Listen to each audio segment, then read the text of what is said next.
Praise the Lord. இன்னைக்கு ட்ரைக்கான Bible வசனம் பார்க்கலாமா? இயேசுதான் வழியும் சத்தியமும் ஜீவனும். அதை குறித்து நீங்க பார்க்கலாமா?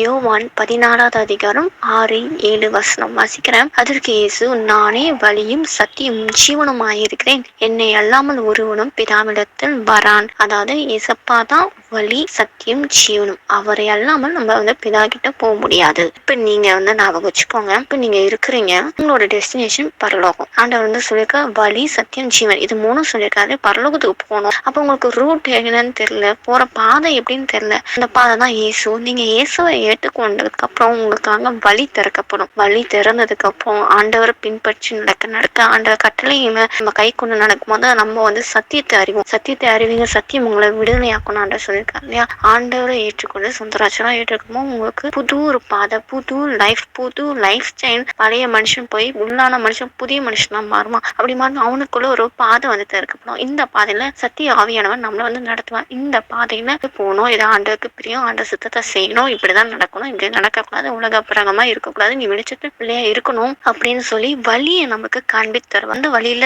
பசுத்தாவை நடத்துற வழியில நம்ம போகும் போது சத்தியத்தையும் அறிந்து கொள்வோம். சத்தியத்தை அறிவும் சத்தியம் உங்களை விடுதலையாக்கும். அந்த சத்தியத்தை, அதாவது வேத வசனம் வார்த்தைகளை நம்ம கட்டளைகளை கை கொண்டு நடக்க நமக்குள்ள இருக்க பாவ செயல்கள், கட்டுகள், நோய்கள், பிசாசு கிரியைகள், விக்கிரகாராதனை, அடிக்ஷன் எல்லா கட்டுக்குள்ள உடைஞ்சிட்டே இருக்கும். நம்மளோட இருதயம் ரிலாக்ஸ் ஆகி பாரம் நீங்கி நம்மளுக்கு ரிலாக்ஸா அந்த பாதையில நடக்க முடியும். பாரம் குறைய நமக்குள்ள ஒரு சமாதானம், ரட்சிப்பின் சமாதானம், சந்தோஷம், கம்பீர சத்தம் நமக்குள்ள உண்டாகும். சோ வழி தெரியும். வழி தெரிஞ்சு நம்ம வழியில நடந்து போயிட்டு இருக்கோம். அப்புறம் சத்தியம், அந்த வேத வசனத்தை கை கொண்டு நடக்க சத்தியத்தை உண்மை என்னது, இந்த உலகம் எல்லாமே மாயமா இருக்கு, ஆவிக்குற நடக்கிற விஷயம் இதுதான் உண்மை அப்படின்னு சொல்லி நம்ம அந்த உண்மையை தெரிஞ்சுட்டு அந்த சத்தியத்தை தெரிஞ்சுட்டு பின்பற்றி நடக்கும் போது பரிசுத்த ஆவியான லீடிங்ல, அவரோட சித்தத்துல, அந்த வழியில இந்த வேத வசன வார்த்தைகள் சத்தியத்தை அறிந்து எல்லாவற்றிலும் இந்த விடுதலை தந்து அந்த பாதையில நடந்து போக ஜீவன் அடைவோம். அதாவது நித்திய ஜீவன் பரலோகத்துல போய் சேரும். பரலோகத்துக்கு போற வழி அவர் தான் உண்டு பண்ணியிருக்காரு. சோ இப்ப நம்ம ஆண்டு ஏற்றுக்கொண்டா வழியில நடப்போம். சத்தியத்தை அறிந்து வேத வசன வார்த்தைகளை கீப் பண்ணி கை கொண்டு நடக்க நம்ம பரலோகத்துக்கு போய் சேர்ற பிள்ளைங்களா நம்ம இருக்கோம். அதான் நித்திய ஜீவனை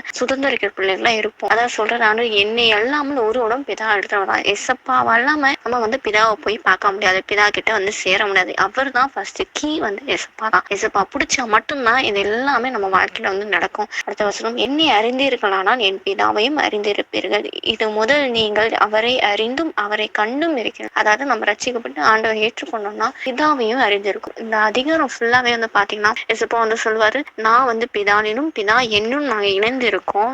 சுயமா நான் எதுவுமே பேசல, பிதாவோட வார்த்தைகளை தான் சொல்றேன். பிதாதான் இந்த கிரியெல்லாம் செய்து கொண்டிருக்காரு. நீங்க என்னை விசுவாசிங்கன்னா நீங்க என்னில் இருப்பீங்க, நான் உங்களே இருப்பேன், பிதா என்னில் இருப்பாரு அப்படின்னு சொல்லி என்னை விசுவாசிங்கன்னா நீங்க பிதாவையும் பார்ப்பீங்க. இந்த காரியத்தை நீங்க நம்பும் போது இனிய மாதிரி நிறைய காரியங்கள் செய்யுங்க. என்னை காட்டிலும் அதிகமான கிரியைகளை நீங்க செய்வீங்க அப்படின்னு சொல்லி சொல்லுவாரு. அதுக்கு நம்ம கட்டளை கை கொண்டு இருக்கணும். கை கொண்டு நடக்கும் போது ஆண்டை விட்டு அன்பு செலுத்த ஆண்டை போல எசப்பாவோட சுபாவம் நமக்குள்ள மாற நம்ம எசப்பாவை தரிசிப்போம், பிதாவையும் பார்ப்போம். நம்ம அன்பு கூறணும். ஆண்டவர் 2 கட்டளை கொடுத்திருக்காரு. முழு உள்ளத்தோட, முழு மனதோட, முழு ஆத்மாவோட நீ நேசிக்கணும். உன்னை நேசிக்கிறதுக்கு பிறரை நேசினான்னு சொல்லி 2 கட்டளையும் கொடுத்து அந்த பிரதான கட்டளை, இந்த 2 கட்டளை நம்ம கை கொண்டோம்னா எசப்பாவோட சுபாவம் நமக்குள்ள காணப்படும். எசப்பாவோட சாயலா நம்ம மாறிடும். இதாவையும் நம்ம அறிந்து கொள்ள முடியும்.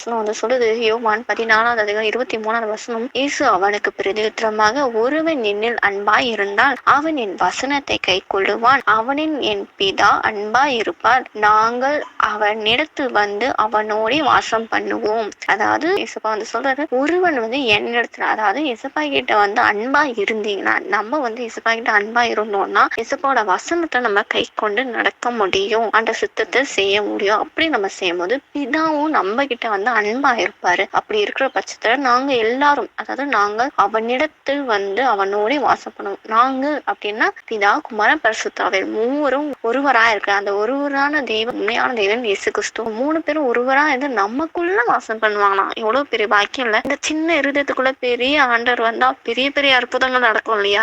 நம்ம இருதயத்துக்குள்ள நமக்குள்ள வாசம் பண்ண ஆசைப்படுறாரு. சோ இன்னைக்கு ஆண்டவரை நீங்க ஏற்றுக்கொள்ள விரும்புகிறீங்க. யாராவது ஆண்டவரை ஏற்றுக்கொள்ளாம இந்த வீடியோ பார்த்து கொண்டிருக்கலாம், இன்றைய ரட்சணை தான். இன்றைக்கு உங்க ஆத்மாக்கு ஒரு மீட்பு தேவை, ரட்சிப்பு தேவை. ஆனா ஆண்டவர்கிட்ட கேளுங்க. ஏன்னா ஆண்டவர் தான் வழியும் சத்தியம் ஜீவனமா இருக்காரு. அவரை இல்லாம பிதா நம்ம தரிசிக்க முடியாது. அவரை இல்லாம நம்ம பரலோகத்துக்கு போகவே முடியாது. சோ இப்ப ஆண்டவர்கிட்ட கேளுங்க, ஏசப்பா நீங்க தான் உண்மையான தேவன்றதை அறிஞ்சிக்க விரும்புறேன். நீங்க தான் வழியும் சத்தியும் ஜீவனுமா இருக்கிறீங்க. அந்த வழியில நான் பிரவேசிக்க விரும்புறேன்.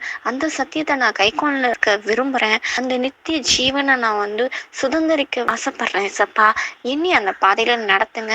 பரிசுத்த ஆவியாகவே தேற்றின வாழில் என்னை நடத்துவீராக. என்னை உங்க கருத்துல ஒப்படைக்கிறேன்ப்பா. உங்க ரட்சிப்பின் கம்பீர சத்தத்தினால என்னை மகிழப்படுங்க. இந்த பாரத்தை எல்லாம் என்னை விட்டு அகன்று போகும்போது இருதயத்தை லேசா மாற்றி உங்களோட சமாதானத்தினால என்னை நிரப்புங்க. உங்களை நான் நினைச்சிருக்கணும்ப்பா. நீங்க என்ன நினைச்சிருக்கணும். அப்பதான் பிதாவானவர் எனக்குள்ள இருப்பாரு. நான் உங்கள அன்பு கூறணும். உங்க கட்டளை கை கொண்டு நடக்கணும். அப்பதான் பிதா என்னை அன்பா இருப்பாரு. என்னோட வாசம் பண்ணுவாரு. நீங்க மூவரும் ஒருவரா இருந்து எனக்குள்ள வாசம் பண்ணுவீங்க. அதுக்கு நமக்கு ஸ்தோத்திரம்ப்பா. எப்போதுமே உங்க சித்தத்தை செஞ்சு உங்களுக்குள்ள நிலைச்சு நிற்க பிள்ளையா நானும் என் சுத்தி இருக்க எல்லாரும் என் வீட்டாரும் காணப்பட எனக்கு கிருபை தாங்க. என்னையும் என் குடும்பத்தார் எல்லாரையும் உங்க கருத்தை தாழ்த்தி அர்ப்பணிக்க நீங்க பொறுப்பெடுத்து உங்களோட வழியில சத்திட்டு ஜீவனையும் என்னை நடத்துங்க. ஏசப்பா என்னை உங்க கருத்தை தாழ்த்தி அர்ப்பணிக்கிறேன். மீட்பரே இயேசுவின் ஆமென் அப்படின்னு சொல்லி ஆண்டவர்கிட்ட ஒப்பு கொடுப்போம். நிச்சயமா அவரோட வழியில அவரோட சத்தியத்துல நம்மள சத்திய ஜீவனை சுதந்திரிக்கும் பரலோக பாதையில சத்திய ஆவியானவர் நம்மளை பரலோகத்தை சேர்த்து நம்மளை மகிழ்ப்படுத்துறவரா அவர் இருக்கார். விசுவாசத்தோட கேட்போம், பெற்றுக்கொள்வோம். ஆமென்.